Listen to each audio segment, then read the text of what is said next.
I think it's obviously really concerning. We're familiar with it, obviously, because we've been getting the reports from police forces throughout the season.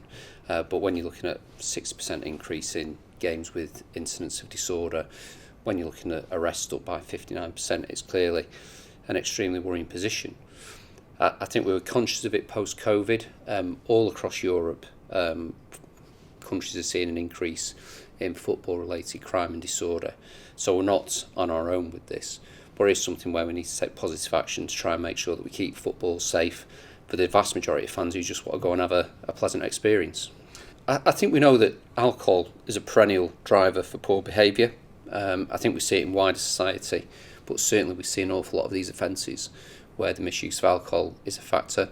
I think increasingly we understand that Class A drugs, and particularly cocaine, is a driving factor, and we welcome the government's decision to include possession of Class A drugs in the football banning order regime, hopefully from October. So I think we know they are aggravating features. The police aren't going to solve this on our own, clearly, and we know previously when we dealt with issues which were actually worse than this in the 80s and 90s, it wasn't just the police dealing, it was the police, government, CPS, clubs, fans all working in concert to address the issue. So I really welcome it. We need the conversation with them about when does a club or league ban stop and a prosecution start.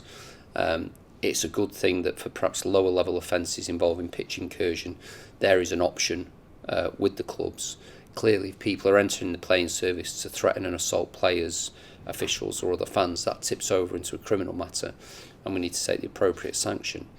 Again, with pyrotechnics, it's good that we've got an option, but people need to understand the danger these present. So some of the explosive ones have blown people's fingers off. If they're fired, at high velocity, it could prove fatal. There's been serious injuries, and even the smoke bombs.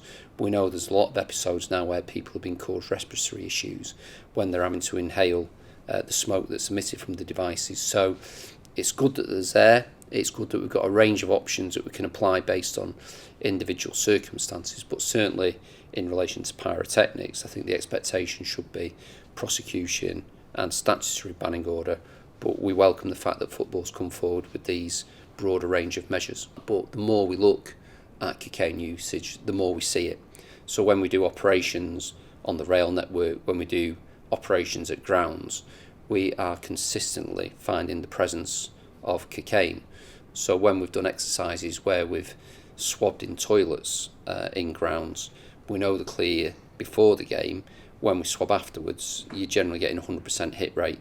So clearly it's a prevalent thing to take at football, and we need to clamp down on that. We're about inclusivity and safety and justice. The difficulty is that if a small element are going to spoil it for everybody else by committing offences above and beyond pitch encroachment, then there has to be a positive response to make sure that the opportunity is taken away. But let's not get away from the fact that pitch encroachment is in itself a criminal offence.